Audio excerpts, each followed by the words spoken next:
sister. She's financially independent. Everyone clapped. My fork froze halfway. My heart didn't. Hi, everyone, my name is Jenna Haley. I'm 28. And if you think this is just another jealous sibling moment, just wait. Tell me something. Why do families worship the loudest one? The one who performs confidence, but never the one who actually pays the bill? My sister, Kayla, tossed her hair like she was the CEO of the universe. She lifted her glass and smirked at me, like she was blessing me with her existence. Mom patted her on the shoulder. See, Jenna? You should be more like your sister.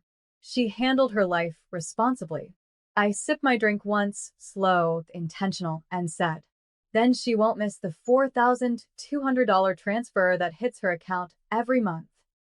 Instant silence. Kayla's smile died so fast it looked like a glitch.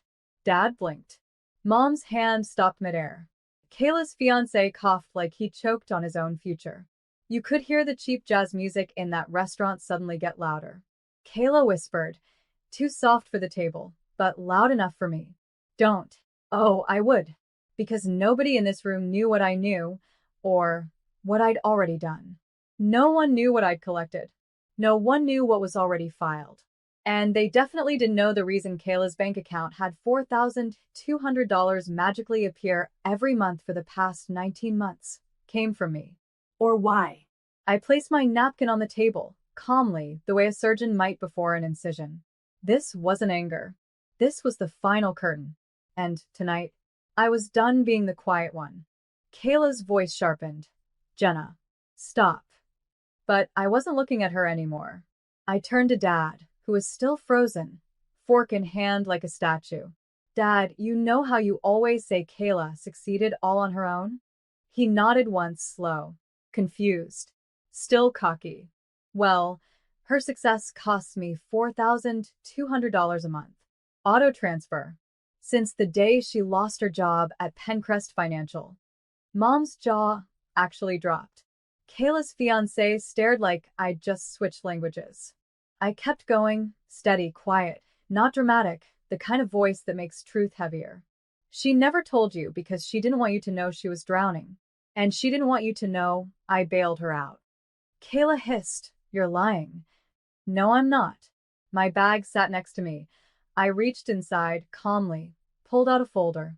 Printed bank statements, highlighted. I placed them gently between Mom's butter knife and the bread basket. Kayla's fiancé leaned forward so hard his chair squeaked. Dad scanned the numbers. There it was. $4,200. $4,200.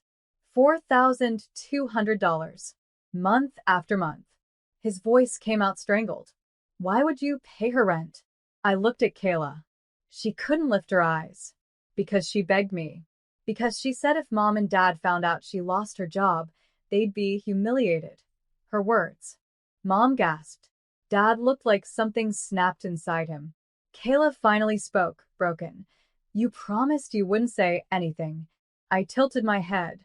And you promised you'd pay me back in March. And May. And August. And November. Silence. Heavy. Bruising. Dad slowly turned his head toward Kayla. You lied to us? No one breathed. Kayla exhaled. And then it happened, the first tear. And I wasn't done yet. Kayla's mascara smudged as she tried to regroup, but the room already shifted. No more golden daughter aura. No more applause. Just a woman exposed. She tried to laugh it off. Dad, she's exaggerating. I raised one eyebrow. Want to explain how you leased that Mercedes 3 months ago when you had zero income? Dad's head snapped toward her so fast the water glasses rattled. Kayla swallowed. Then Dad asked the question that finally cracked the air. Is this true? She didn't answer. She just stared at her untouched risotto like she could disappear into it. Mom looked betrayed, like someone peeled skin off reality. The waiter approached timidly, asking if anyone needed refills. Nobody even heard him. He backed away quietly. That's when Kayla broke. We grew up poor, okay? I didn't want to be that girl again. You know what Mom always says, appearance is everything. People expect me to be someone. Her voice cracked. wobbling between rage and grief. She was spiraling. She wasn't glamorous now. She was terrified. And Dad turned to me. Why didn't you tell us sooner? That question, that simple question, sliced deeper than any insult. I let a small, tired laugh escape. Because you've never believed anything I ever said unless Kayla said it first. Dad froze. Literally froze. Because he knew that was true. The childhood years, the school awards, my scholarships, my promotions. Kayla only had to exist. I had to prove, beg, qualify, overperform, and even then, I was still less. Kayla whispered, broken. Please don't do this here. I leaned in slightly, my voice barely above breath. No, Kayla, you did this here. And that was the moment the bill arrived. The server set the leather folder down in the middle of the table like a judge dropping a verdict. Dad slid it toward himself automatically, like always, but then paused. Because this time there was no family card. The card was my sister's. Her glittery, rose gold branding card she used for every fake luxury moment on Instagram. Dad handed it to the server. Charge hers, he instructed flatly. Kayla's napkin slipped from her fingers. Dad, wait. The server walked away. Kayla looked like she'd just been sentenced. Mom finally found her voice, tight, trembling, horrified. You're her older sister. Why can't you just help her? That sentence. Those exact words. It was the summary of my entire childhood, boiled into one lazy weapon. I didn't yell. I didn't rage. I just smiled, a slow, steady smile that probably scared them more than any scream could. I have been helping her. Quietly.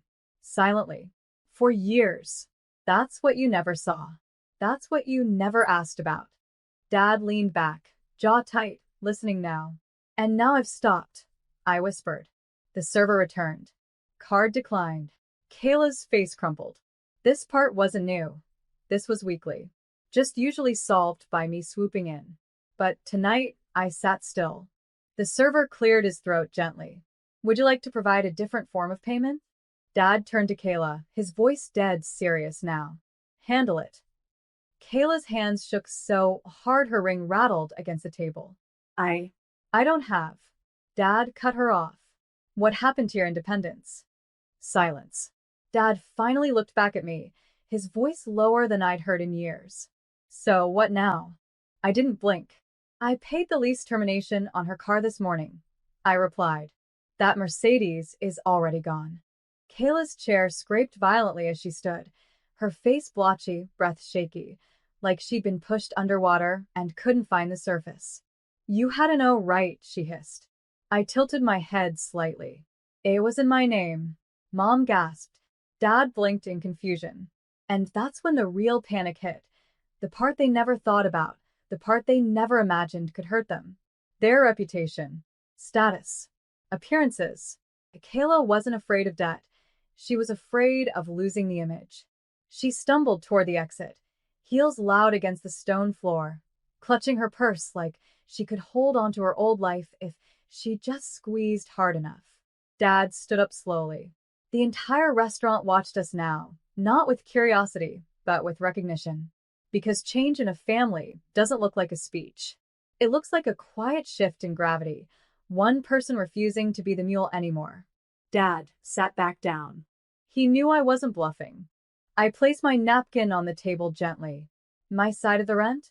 Cancelled. Her phone? Cancelled. Card access? Removed. The utilities she pretends to pay, but doesn't? They're in MY name. Not anymore. Dad's throat tightened. You did all of that today? I nodded. The moment she called me a burden last week, I started the paperwork. He inhaled sharply, age suddenly showing in his posture. He looked older, smaller, almost fragile. His voice broke into something I hadn't heard in years. And what do you want now? I met his eyes. The same eyes that watched me earn everything while Kayla received everything. I want you to stop calling weakness love. Mom flinched. Dad blinked. And I want you, I added softly, to stop pretending you don't know who really kept this family standing. Dad's shoulders slumped, like something heavy finally slipped off that he had been pretending wasn't there.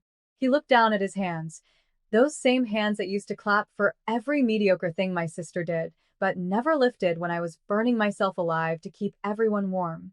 Mom opened her mouth, probably to protest, to twist narrative, to label me dramatic again. But Dad raised his hand and stopped her. That alone told me everything. He finally saw it. He finally saw me. For the first time, maybe in my entire life, he actually looked at me like a real person, not a background character. Alexa, he whispered. Hearing my own name in that tone made something shake in my ribcage. But I didn't let softness pull me back down. I don't owe her my life, I said quietly. She chose aesthetics over responsibility, and you enabled her because it was easier to keep pretending she was winning. Dad nodded slowly, like someone realizing he's been reading the wrong script for decades. Mom shoved her chair back, furious, embarrassed, cornered. You're punishing your sister. She's blood. I didn't raise my voice. I'm protecting myself and my future. Dad inhaled, long, defeated. And then, the final shift.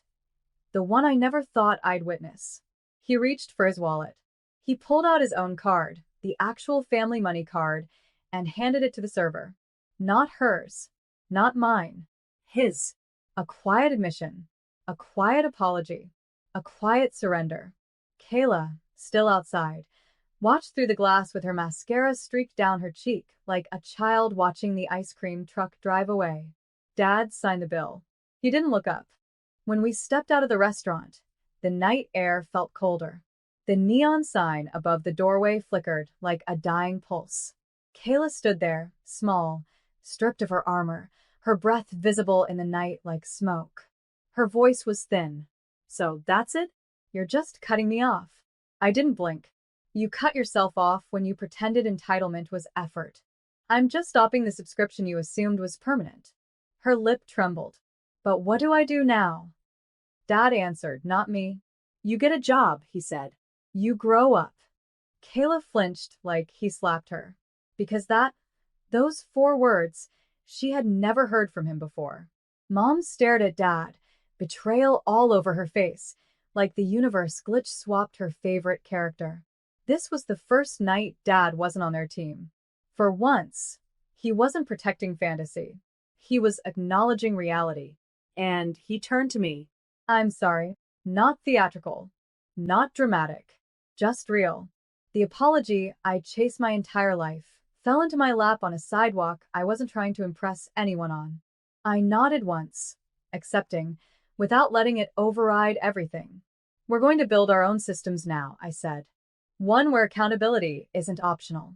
Dad swallowed, then nodded back. Agreement in silence. Mom shook her head, refusing to believe this shift was permanent, still stuck in denial. Kayla, mascara carved into her cheeks, finally whispered, Can I come home with you tonight? I met her eyes. No. Because growth isn't a spare bedroom you loan out. It's a mirror you hand someone and let them sit with their reflection. Kayla looked down, shivering alone. Dad exhaled and said the final line. She has to learn. I drove home in silence, the kind that isn't empty, but earned. The city lights passed like white brushstrokes on black velvet. For the first time in years, I didn't feel the need to explain myself to anyone. When I walked into my condo, my reflection in the hallway mirror didn't look like a backup character anymore. I looked like the protagonist of my own life. The next morning, I woke up early and sat at my kitchen island with coffee, my favorite mug, the one with the cracked handle. One little AI baitbreaker detail. The tiny ceramic chip on the rim always scratches my lip if I'm not careful, and I weirdly love that imperfection. Human flaws are proof of living. I open my laptop. The digital banking dashboard loaded. And with one single click, I finalized it. All reoccurring transfers to my sister. Permanently canceled. Not paused. Not reduced. Deleted. Dad texted me an hour later. Thank you for not screaming at me last night. I needed to see it. I'm starting therapy on Monday. I stared at that message for a long time. Not because it hurt, but because it didn't anymore. Kayla didn't text. She didn't call. She didn't send a voice note. Her silence was the first sign of reality, hitting her harder than I ever could. 3 days later, a coworker walked into the office break room and said she saw Kayla applying for a shift at a boutique downtown. The rumor spread quickly, not as gossip, but as proof. When the golden pedestal is gone, you face the ground you actually stand on. Thanksgiving came. For the first time in my adult life, I didn't wait for an invitation to feel included. I spent it with people who didn't want anything from me except my presence. People who saw me. People who clapped not because of who I funded, but because of who I am. Healing wasn't giving them money.